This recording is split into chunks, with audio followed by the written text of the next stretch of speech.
Well, a habit is a redundant set of automatic, unconscious thoughts, behaviors, and emotions that's acquired through repetition. A habit is when you've done something so many times that your body now knows how to do it better than your mind.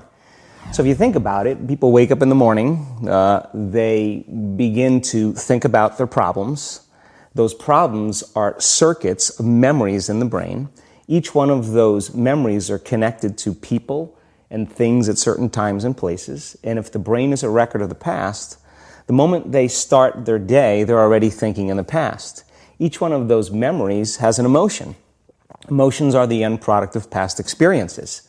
So the moment they recall those memories of their problems, they all of a sudden feel unhappy, they feel sad, they feel pain. Now, how you think and how you feel creates your state of being. So the person's entire state of being when they start their day is in the past. So what does that mean? The familiar past will sooner or later be predictable future. So if you believe that your thoughts have something to do with your destiny, and you can't think greater than how you feel, or feelings have become the means of thinking, by very definition of emotions, you're thinking in the past. And for the most part, you're going to keep creating the same life. So then people grab their cell phone, they check their WhatsApp, they check their text, they check their emails, they check Facebook, they take a picture of their feet, they post it on Facebook, they tweet something, they do Instagram, they check the news, and now they feel really connected to everything that's known in their life.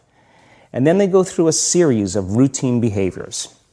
They get out of bed on the same side, they go to the toilet, they get a cup of coffee, they take a shower, they get dressed, they drive to work the same way, they do the same things, they see the same people, they push the same emotional buttons, and that becomes the routine, and it becomes like a program. So now they've lost their free will to a program, and there's no unseen hand doing it to them. So when it comes time to change, the redundancy of that cycle becomes a subconscious program. So now 95% of who we are by the time we're 35 years old is a memorized set of behaviors, emotional reactions, unconscious habits, hardwired attitudes, beliefs, and perceptions that function like a computer program. So then a person can say with their 5% of their conscious mind, I want to be healthy, I want to be happy, I want to be free. But the body's on a whole different program. So then how do you begin to make those changes? Well, you have to get beyond the analytical mind, because what separates the conscious mind from the subconscious mind is the analytical mind. And that's where meditation comes in, because you can teach people through practice how to change their brainwaves, slow them down. And when they do that properly, they do enter the operating system where they can begin to make some really important changes. So most people then wait for crisis or trauma or disease or diagnosis. They wait for loss, some tragedy to make up their mind to change. And my message is, why wait? And you can learn and change in a state of pain and suffering, or you can learn and change in a state of joy and inspiration. And I think right now, the cool thing is that people are waking up. When you say the word subconscious, that means below conscious. So when people are programming or playing their subconscious, they're the ones that don't see it. I talk to people, I say, well, give them a story for like 40 years, the same story. I say, you have a friend and you know your friend's behavior very well, and you know your friend's parent. And one day you see your friend has the same behavior as their parent. And I joke and I say, well, hey, Bill, you're just like your dad. And I say, I know exactly what Bill's going to say. First thing he's going to say is, how can you compare me to my dad? I'm nothing like my dad. And yet everybody else can see he's like his dad. The only one who can't see it is Bill. And this becomes the most profound point, because he's programmed by his dad in the first 7 years, and he plays these programs 95% of the day. And the reason why he plays the subconscious programs is because the conscious mind is busy thinking. And thinking is an inside job, not looking out.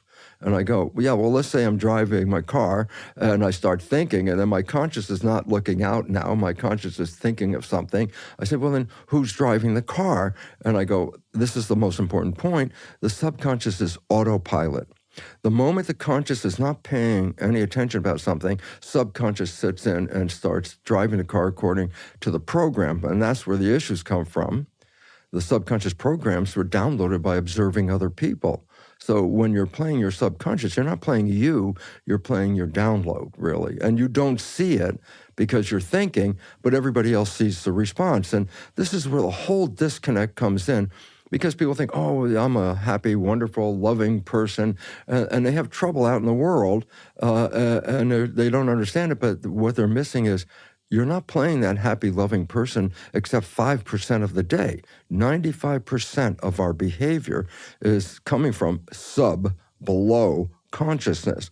And we're the ones that can't see it when we play it, but everybody else, of course, is seeing exactly what we're doing.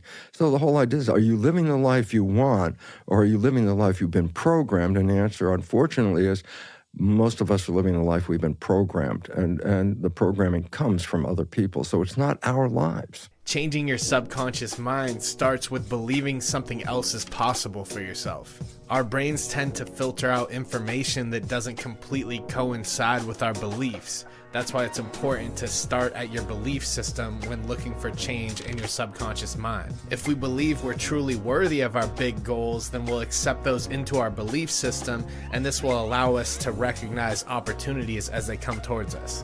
Begin by acknowledging that your beliefs are what shape your reality, and then consider if there's something more possible for you. This may seem simple, but it's a super critical step to changing your subconscious mind. The next thing that we can do to train our subconscious mind is to live in the present moment. Instead of thinking of success as a destination, think of it as something you're working on at every given present moment.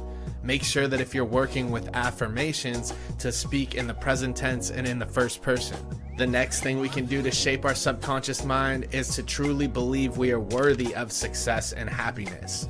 Many of us have deep internalized beliefs that keep us from getting money and keep us from going out into the world. Make sure to challenge these beliefs. Making money isn't always immoral. Being the center of attention isn't always selfish. And selling a product isn't being manipulative. Give yourself permission to do what you actually set out to do. This will begin to shape into your subconscious mind a new belief system that will push you further. The next thing we can do is pay attention to our thoughts, monitor them, and then challenge them. We all go through growing pains in pursuit of our goals. Make sure that you monitor the thoughts that come into your conscious mind so that you can control what is imprinted into your subconscious. Pay attention to the details. When you think about going out into the world, what are the first thoughts that come into your conscious mind? Are you afraid? Do you doubt your abilities? These are all thoughts that have to be monitored as they come into your conscious mind and change to the positive in order to truly sink into your subconscious in a positive way for you. All of our actions are determined by our inner thoughts. The next thing we can do is learn to let go of the how and embrace our why. Many people get hung up on this process when thinking about how to actually accomplish something, and they get lost in the details. They get stuck in analysis paralysis. The thoughts coming from our why and our purpose are what are embedded into our subconscious and what truly dictate our behaviors. Lastly, we can change our subconscious mind through visualization. Visualization is the process in which we condition our subconscious mind. It's where we sculpt our ideal vision of our ultimate reality. Our brain doesn't recognize the difference between things that are going on within our minds and things that are going on outside of it. Through exercising your visualization process, you're making yourself feel comfortable in a new normal. This is how we train ourselves mentally to be prepared for any opportunities that would come our way.